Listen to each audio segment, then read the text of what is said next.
ও না হলো এটা বরিশালের এটা লালবেরি কোথায় বরিশাল বাড়ি লালবেরি কোথায় বুঝছেন। উনি বাবার এক ছেলে বুনটুনো নাই, উনি দারোগার চাকরি করতো। তো ওনার বাবার হলো 500 বিঘে জমি বরিশাল আছে, 500 বিঘে জমি। তো উনি দারোগা চাকরি করতো, ঢাকা হলো পোস্টিং। তো একদিন কে মানে ছুটি গোলাকান্দি আসবে, ছুটি চাইছে, তা ওনার ছুটি দেয় না। তো উনি বললো কি দূর গোলাকান্দি যাবো, ছুটি দেয় না, চাকরি হয় না, না করবো না করবো, আমি নিজে চলে যাবো বাড়ি। তার নিজের গাড়ি আছে, নিজে ড্রাইভার লইয়া সপরিবার লইয়া আর কি উঠছে গাড়িতে বুঝছেন। উঠলিবারে ওই যে গৌল নদীর ওই পাশে গেলি পারে এই আর কি গাড়ি অ্যাক্সিডেন্ট হয়ে সব মারা গেল বুঝছেন। উনি একা বাঁচিয়ে থাকলো, দারোগা একা বাঁচিয়ে থাকলো। সেটা কি করবে, সবাই তো ছেলে পরিচয় করলি পারে, যদিও মারা যায় পরিচয় দেয় কি উনি লালবেরি কোথায়, সেটা ওনারা পাঠাই দিল দেশে।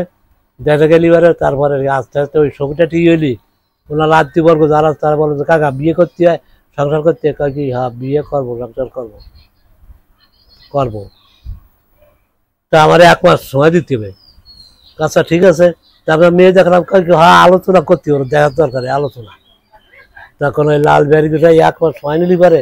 এই 1 মাসের ভিতরে উনি কি করলো জানেন, জমি সব বিক্রি দেওয়া হতো। আজকে 2 বিঘা, আজকে 5 বিঘা, আজকে 10 বিঘা, আজকে অবক, আজকে তবক, এই আর কি জমি বিক্রি দিয়ে পারো, সব জমি বাড়ি। না এটা ভুল বলছি, উনি দারোগাগিরি করিয়া উনি এবার আর 500 বিঘে জমি করছিল বুঝছেন। তাহলে 1 বিঘে 1000 বিঘে জমির মালিক উনি। তাহলে বোঝেন তো আর কি আমাকে কি স্পটে চলে। তো অনেক বিয়ে করবো, তা ঠিক আছে তোমরা আলোচনা করো, আমার 1 মাস সময় দাও। ওই 1 মাসের ভেতর সমস্ত জমি বিক্রি করি টরিয়া টাকা তোলা মাজায় বাদ দিয়ে বলছেন উনি আনন্দ মার্কে চলিয়ে গেল। মানে সংসারে থাকবে না, আর ওই বিটে কোনো তা আহারও করবে না। আনন্দ মার্কে যেদিক মজা সেদিক চলে যায়, ওই টাকা যে স্কুলে যে মাদ্রাসা মন দেয় তাই দিয়ে তৈরি কেটা যায়। তো ওনার কাছে গেছিলাম দীক্ষে নদী। আমি গেলিবারের রথে, গেলিবারে কে তোর বাড়ি করে, আমার বাড়ি মাহমুদপুর। কি মনে করি আমি আমি দীক্ষে নেবো, বসে আমার দীক্ষা দিতে হবে। ওরে শালা দীক্ষা নিতে এসো, ওলাকান্দি মানো, আমি কি মানি, গোলান্দি মানো, ওলাকান্দি কি কি করছিস মনে আছে তোর, আমাকে আছে। কি কি করছিস, আমি বউ গোসাই দিয়ে মারছি, অকাজ করছি, মিষ্টি খেয়ে টাকা দেই নেই, গান শুনিয়ে টাকা দেই দিয়া, তারপরে ই দেখে সার্কেল থেকে টাকা টিকিট করি দেয়া।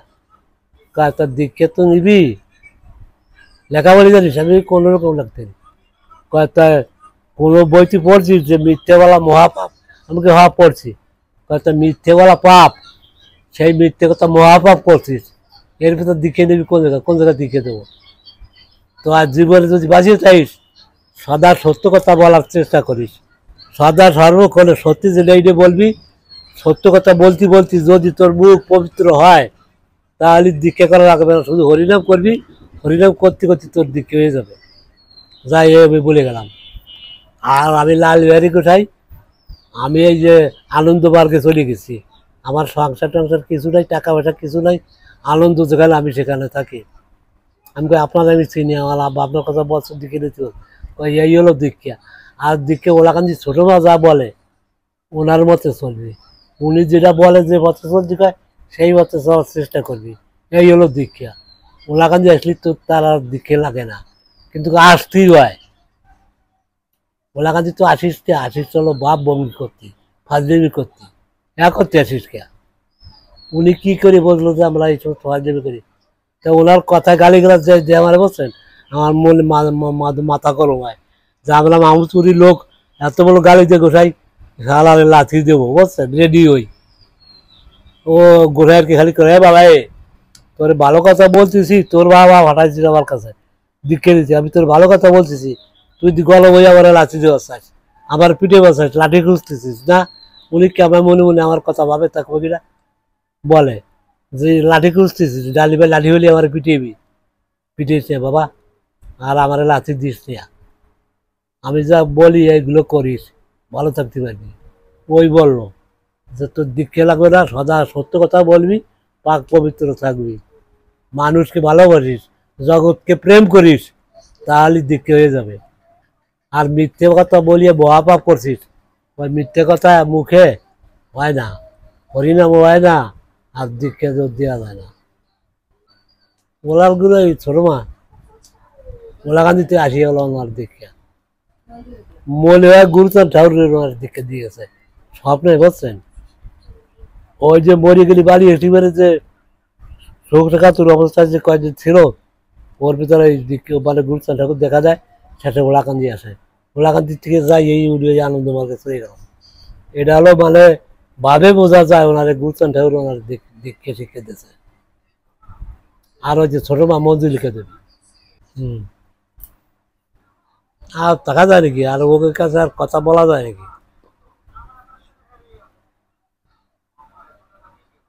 আর তাকে বললাম না, চলে আসলাম। মনে ধাক্কা লাগলো যে আমি মারবো, উনি টের পায় কেমন লাঠি খুঁজতেছি মনে মনে, মামুতুরের লোক আবার গালি যায়, উনি কেমন বুঝতেছে এগুলো, নিজের গায়ে ধাক্কা মারলো, বুঝছেন? সরিয়ে আসতে হলো। মহানন্দ হিরে মোহন 16 লাখ দিয়ে উঠছে, আজকে শৈল করি এগুলো ওনার কাল্পনিক কল্পনা, কিন্তু অরিজিনাল সত্যি ঘটনার বেরোছে। বাবার অভিনয় হচ্ছে আমাকে জোয়ার এখন